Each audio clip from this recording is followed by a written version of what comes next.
प्रणाम दोस्तों। आज हम बात करेंगे कि भक्ति क्या होती है। क्या भक्ति से ही परमात्मा बंधा हुआ है? जी हाँ दोस्तों, भक्ति सर्वप्रथम परमात्मा को प्रिय रहती है। संत महापुरुषों को भी भक्ति ही प्रिय रहती है। महात्मा को सबसे ज़्यादा जो रिझा सकती है, परमात्मा को जो रिझा सकती है, वो भक्ति ही है दोस्तों, और कुछ नहीं है। जिस प्रकार हम आप देखते हैं कि कितना अच्छा भी खाना बना हो, लेकिन उस खाने में अगर नमक ना हो तो दोस्तों सारा खाना व्यर्थ है। उसी प्रकार दोस्तों हमारे पास सब चीज़ हो के भी अगर हमारे अंदर भक्ति नहीं है परमात्मा की, अपने गुरु की, तो सब बेकार है। तो तभी तो किसी ने क्या खूब कहा है, भक्ति से ही सुख आत है।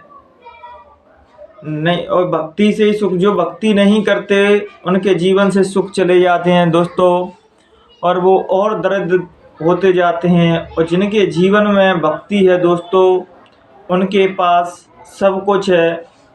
तो हम लोग महापुरुषों के पास, महात्माओं के पास जाते हैं दोस्तों, तो वहाँ भी हम लोग अपने गुरूर को अपने पैसा का रुतबा दिखाते हैं दोस्तों।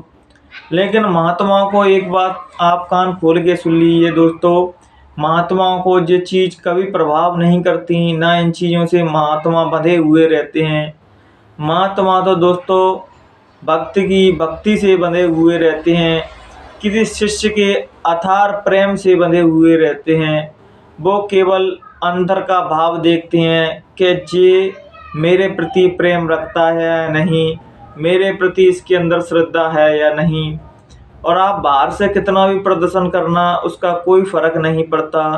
तभी तो किसी ने क्या खूब कहा है कि संत न देखें बोल और चार संत देखें अंतरकाल। अंतर में आप क्या हो, वो संत महापुरुष देखते हैं। आप अंदर से गंदे हो, बाहर आप कितना भी दिखावा कर। आप लोगों ने देखा होगा दोस्तों, हम किसी महापुरुष या किसी संत महापुरुष हमारे सामने आ जाते हैं तो उनके पैर छूते हैं, अंदर कोई भाव नहीं है, ना कोई सम्मान है, ऊपर ही दिखावा कर देते हैं। जब तक हम अंदर से, हमारे अंदर से चीज़ें नहीं आएंगी, हम अंदर से नहीं सुधरेंगे, अंदर से हमारे उनके प्रति समर्पण नहीं होगा, प्रेम नहीं होगा, तब तक दोस्तों कुछ आने वाला नहीं है।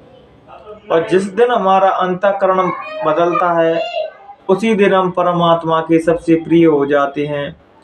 संत महापुरुष हमें यही फरमाते हैं कि बदलना है तो अपने अंतःकरण को बदलो, नहीं तो व्यर्थ का जीवन गया और व्यर्थ का चला जाता है। यहाँ जीवन में आप कुछ भी कर लो, बाहर का प्रदर्शन तो दोस्तों ये संसार देखता है, महापुरुष कभी नहीं देखते, वो परमात्मा कभी नहीं देखता। आज हम उन्होंने भक्ति के नाम पे भी तरह तरह का पाखंड करते हैं लोग बाग, तरह तरह के चोले ओढ़ लिए हैं। भक्ति से कोई मतलब नहीं है, केवल वेशभूषा का ही नाम आदमी भक्ति समझ लेता है दोस्तों। भक्ति दोस्तों एक अंतर का एक ऐसा विषय है जो किसी को बताया नहीं जा सकता, जो साधक के अंदर रहता है दोस्तों। और वो जो उसके सानिध्य में जो कोई भी आते हैं, वो उसके प्रेम को स्पर्श कर पाते हैं कि इनके अंदर क्या खजाना मिला है दोस्तों। हम बाहर की चीज़ों में दोस्तों जितने दौड़ते जाएंगे दोस्तों, उतने ही अशांत होते जाएंगे। और जिस दिन हम अंतःकरण में दौड़ने लगेंगे, हमारे अंदर उतनी ही शांति आने लगेगी। तो मुझसे एक व्यक्ति मिले, वो तो खूब मज़े की बात कर रहे थे, कह रहे थे कि आपको ज्ञान प्राप्त करना है तो आप बाहर घूमो बहुत। दोस्तों ये बात से मैं थोड़ा इत्तेफाक रखता हूँ, सहमति रखता हूँ। बाहर घूमने से दोस्तों आपको जानकारी बहुत हो जाएगी, आप संसार की चीज़ों को समझ पाएंगे, लेकिन ज्ञान नहीं होगा दोस्तों। ज्ञान तो अंदर बैठ के, जिस प्रकार साधक को एकांत में बैठ के साधना करनी चाहिए, उसी प्रकार ज्ञान तो हमारे अंदर बैठ के और हमारे अंदर की अनुभूति से ही होगा।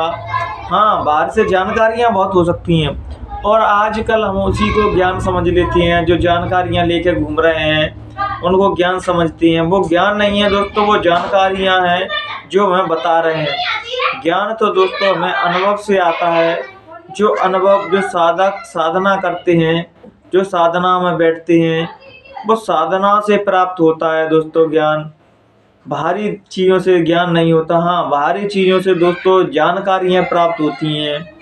आप ये समझ लिए किसी का हम चरित्र पढ़ रहे हैं तो क्या हम ज्ञानी हो जाएंगे? नहीं दोस्तों, ज्ञानी होने के लिए हमें अपने मन पे कंट्रोल करना पड़ेगा, भजन करना पड़ेगा, अपनी इंद्रियों को जीतना पड़ेगा और अपने सात्विक भोजन करना पड़ेगा। तामसिक भोजन नहीं करना है। जब धीरे धीरे हम अपने मन पर नियंत्रण करने लगेंगे, अपने इंद्रियों पर नियंत्रण करने लगेंगे, मन बुद्धि चित्त को बस में कर लेंगे, तब जाके हमें कहीं ना कहीं ज्ञान प्राप्त होता है दोस्तों। और वो ही सच्चे ज्ञानी हैं जो केवल कहते नहीं हैं, उस चीज़ को करते हैं। आज हमने देखा होगा समाज में ज्ञान तो बहुत भरा पड़ा हुआ है दोस्तों। हर एक आप देख लो, इतना ज्ञान फैल रहा है समाज में, लेकिन ज्ञानी कोई नहीं हो पा रहा। उसका कारण दोस्तों यही है कि हम ज्ञान को सुन लेते हैं लेकिन अपने जीवन में नहीं उतारते। तो किसी ने क्या खूब कहा कि ज्ञान तभी शक्ति बनता है दोस्तों जब हम उसको अपने जीवन में उतारेंगे। जब तक हम जीवन में नहीं उतारेंगे तो कोरे घड़े पे, उल्टे घड़े पे जिस प्रकार पानी डालते हैं उसमें पानी नहीं भरता, उसी प्रकार दोस्तों हम ज्ञान को अपने जीवन में नहीं उतारेंगे तब तक हमारा जीवन परिवर्तित नहीं होने वाला। अगर जीवन को परिवर्तित करना है दोस्तों तो हमें उस ज्ञान को अपने जीवन में उतारना पड़ेगा। संत महापुरुष दोस्तों इसलिए पूजनीय हो जाते हैं कि वो कहते ही नहीं हैं, उस चीज़ को वो करके भी दिखाते हैं। वो पहले खुद नियंत्रण करते हैं सब चीज़ को, तब दूसरों को ज्ञान देते हैं। तभी लोग वह उनकी बातों को सुनते हैं, उनकी बातों को महत्व देते हैं। और जो लोग खुद ही नहीं उस रास्ते पर चल रहे, खुद ही उन्होंने कुछ नहीं कर पाया, अपनी इंद्रियों में बस में नहीं कर पाई, वो दूसरों को ज्ञान देने लगते हैं और कोई भी उनकी चीज़ों को नहीं समझ पाता है। जब हम साधना करते हैं और हमारे धीरे धीरे वो पॉजिटिविटी आने लगती है, हमारे अंदर लॉ ऑफ अट्रैक्शन होने लगती है हमारे बातों में, तब आपने देखे होंगे जितने भी बड़े फिलोसोफर हैं, जितने भी बड़े बड़े महात्मा हुए हैं या जितने भी मोटिवेशनल स्पीकर हुए हैं दोस्तों, उन्होंने दोस्तों अपने आप को इतना बेहतर बनाया, अपने मन को कंट्रोल किया, तभी तो हम उन चीज़ों को फॉलो करते हैं, उनकी बातों को मानते हैं। जब तक वही आदमी अपने मन को बस में नहीं कर पाया, अपने आचरण विचरण को नियंत्रण में नहीं कर पाया, तो दूसरों को हम क्या समझा पाएंगे।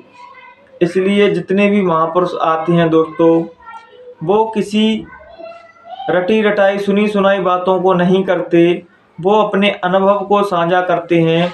और दोस्तों अनुभव ही दोस्तों हमारे जीवन को परिवर्तित कर सकता है। कोई किताब, कोई भी दूसरा व्यक्ति हमारे जीवन को परिवर्तित नहीं कर सकता जब तक हम खुद ना चाहें। तो इसी प्रकार दोस्तों जिस प्रकार हमारे जीवन में सभी चीज़ें अनिवार्य हैं, उसी प्रकार दोस्तों हमारे जीवन में भक्ति भी अनिवार्य है। नास्तिक से नास्तिक व्यक्ति दोस्तों एक ना एक दिन उस परमपिता परमात्मा के अस्तित्व को मानता है। और परमात्मा, एक बात आप याद रखना, जो व्यक्ति नास्तिक प्रवृत्ति की होती हैं परमात्मा को स्वीकार नहीं करते, परमात्मा एक ना एक बार उनको अपनी शक्ति का, अस्तित्व का अपने का एहसास जरूर दिलाता है। जो परमात्मा में श्रद्धा रखते हैं, उसको पूरे भक्ति भाव से अपनाते हैं दोस्तों, उन्हें परमात्मा कभी महसूस नहीं कराता कि परमात्मा जानता है, जो तो मुझे जानता ही है, मुझे मानता ही है, इसको मैं क्या दिलाऊं। जो नास्तिक प्रवृत्ति के लोग रहते हैं उनको परमात्मा अपनी शक्ति का, अपने होने का एहसास जरूर दिलाता है। और परमात्मा दोस्तों किसी जाति, किसी मजहब, किसी भी जंजीर में नहीं बंधा हुआ है दोस्तों। उसका तो सीधा गणित यही है, जो उसका स्मरण करता है, जो उसका ध्यान भजन करता है, जो उसे सच्चे हृदय से पुकारता है दोस्तों, वो उसकी मदद करने उसके साथ ज़रूर हो जाता है। तभी तो कि किसी ने क्या खूब कहा है, जब हम गलत काम करते हैं, बुरे कर्म करते हैं, तो हम स्वयं करते हैं और हम अकेले ही उसके भागीदार बनते हैं दोस्तों। जब भी हम कुछ अच्छे कर्म करते हैं, सद्मार्ग पर चलते हैं, तो ब्रह्मांड की दोस्तों सारी शक्तियाँ हमारे साथ हो जाती हैं। तो बहुत ही बड़ी बात बोली कि गलत कर्म में तो आप अकेले ही हो, और अच्छे कर्म करते हो और आप अच्छे इंटेंशन के साथ, सही उद्देश्य के साथ को कोई भी काम करते हो, सारे देवी देवता, ईश्वर, पार ब्रह्म वगैरह, अल्लाह, सब उसकी मदद करने के लिए आ जाते हैं। और हम गलत रास्ता अपना लेते हैं दोस्तों, उसकी कोई मदद नहीं करता। इसलिए अपने जीवन को आप जो भी काम करते हो, आप पहले ये सोचें, क्या मैं इसमें दूसरों का हित छिपा हुआ है या नहीं, दूसरों के लिए कुछ भलाई हो रही है या नहीं। तभी तो कृष्ण भगवान ने गीता में कहा है कि जब तक इस धरती पे पूर्ण धार्मिकता नहीं आ जाती, जब तक एक भी व्यक्ति दुखी है, तो जब दोस्तों ऐसा कभी नहीं होगा कि एक भी व्यक्ति संसार में दुखी ना हो, क्योंकि दुख तो बने रहेंगे और पूर्ण धार्मिक धरती कभी नहीं हो पाती, कभी ना होगी, क्योंकि दुख कभी ख़त्म नहीं होगा। एक भी व्यक्ति दुख से तो ख़त्म नहीं होगा कभी भी, और पूर्ण व्यक्ति धार्मिक नहीं हो पाते दोस्तों। तो जैसे ही पॉजिटिव नेगेटिव का पहलू है वो अंग संग रहता, उसी प्रकार अच्छे बुरे लोगों का भी संग होता है। जिस प्रकार बुरा आदमी अपनी बुराइयों को नहीं छोड़ पाता, उसी प्रकार दोस्तों अच्छा व्यक्ति, उसके जीवन में कितना भी कठिनाइयाँ आएँ, कितनी भी समस्या आएँ, वो अच्छाई नहीं छोड़ता, क्योंकि बुरा आदमी बुराइयों से बंधा हुआ है, अच्छा आदमी अच्छाइयों से बंधा हुआ है। अच्छा आदमी बड़ी बड़ी बातों से नहीं होता, अच्छे अच्छे कपड़ों से नहीं होता, महंगी महंगी गाड़ियों में घूमने से नहीं होता, या धनवान होने से अच्छा आदमी नहीं होता दोस्तों। ये लोग तो और ज़्यादा भिखारी हैं दोस्तों। अच्छा और बड़ा आदमी दोस्तों अपने विचारों से, अपने सद्कर्मों से, अपनी मानवता की भलाई के लिए, दूसरे की भलाई के लिए अच्छा व्यक्ति होता है। आज हमने देखा होगा समाज में कि जो व्यक्ति जितना धनवान होता है, लोग वह उसको उतना ही सम्मान देते हैं, या वो योग्य हो या नहीं हो। और जो व्यक्ति उतना ही सच्चा रहता है, उतना ऑनेस्ट रहता है, जो अपना काम मेहनत और ईमानदारी से करता है, उसको इस संसार में कोई वैल्यू नहीं रहती। तो एक बात याद रखना दोस्तों, अच्छाई दोस्तों कभी नहीं छोड़ना चाहिए, और ऐसे व्यक्तियों को कभी हताश नहीं होना चाहिए। उनके साथ कोई हो या ना हो, वो मालिक, वो परमात्मा अच्छे लोगों के साथ हमेशा अच्छा करता है और उसके अंग संग रहता है। उनके जीवन में कुछ भी समस्या आ जाती है, उसको सब वो ख़त्म कर देता है, उन्हें महसूस तक नहीं होने देता दोस्तों। और जितने भी लोग धनवान हैं दोस्तों, तो आप लोगों ने देखा होगा कि उनके जीवन में कोई सुखी नहीं है, कोई प्रसन्नता नहीं है, केवल बाहरी दिखावट ही है, बाहरी अपने अहंकार का प्रदर्शन करना है, अपने सम्मान, झूठी सम्मान के पीछे दौड़ रहे हैं कि जे मेरा सम्मान कर रहा है, वो नहीं कर रहा। जिस दिन दोस्तों आपसे धन छीन लिया जाएगा, आपसे पद छीन लिया जाएगा, आपका कोई सम्मान नहीं करेगा। सम्मान दोस्तों हृदय से किया जाता है, लेकिन आज जो सम्मान लोग बाग करते हैं वो बाहर से करते हैं, गिरगिट की नहीं कि आपके पास पद है, आपके पास पैसा है, सब सम्मान करेंगे, और पैसा खत्म, धन खत्म, सम्मान खत्म। तो दोस्तों ये सम्मान दिखावटी है, और एक सम्मान वो होता है कि जिस प्रकार हम किसी संत का, किसी भक्त का सम्मान करते हैं, उनके पास कुछ भी नहीं रहता तब भी हम उनका सम्मान करते हैं, वो हृदय का सम्मान है, वो कभी ख़त्म नहीं होगा।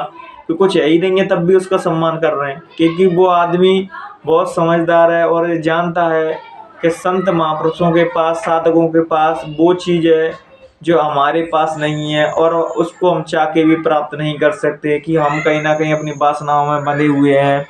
और संत महापुरुष उस मालिक की रूहानी शक्तियों को लेकर चलते हैं, वो जानते हैं इनके सानिध्य में हम जाएंगे दोस्तों तो इनको इनकी कामना तो सब खत्म होंगी, इनको कुछ नहीं बनना। लेकिन हम जो भी कामना अपनी इच्छा लेके जाएंगे, इनके आशीर्वाद से और इनके चरणों में बैठने से वो पूर्ण हो जाती है। तो इनके जीवन में वो व्यर्थ हो गई हैं, लेकिन हमारे जीवन में बहुत महत्वपूर्ण है। तो इसीलिए तो आपने पुराने समय में देखा होगा, बड़े बड़े महापुरुष, बड़े बड़े संत के पास राजा महाराजा, बड़े बड़े बादशाह आते थे उनके पास, क्योंकि वो जानते थे कि इस संसार में केवल धन सम्मान मान प्रतिष्ठा से ही सब कुछ काम होने वाला नहीं।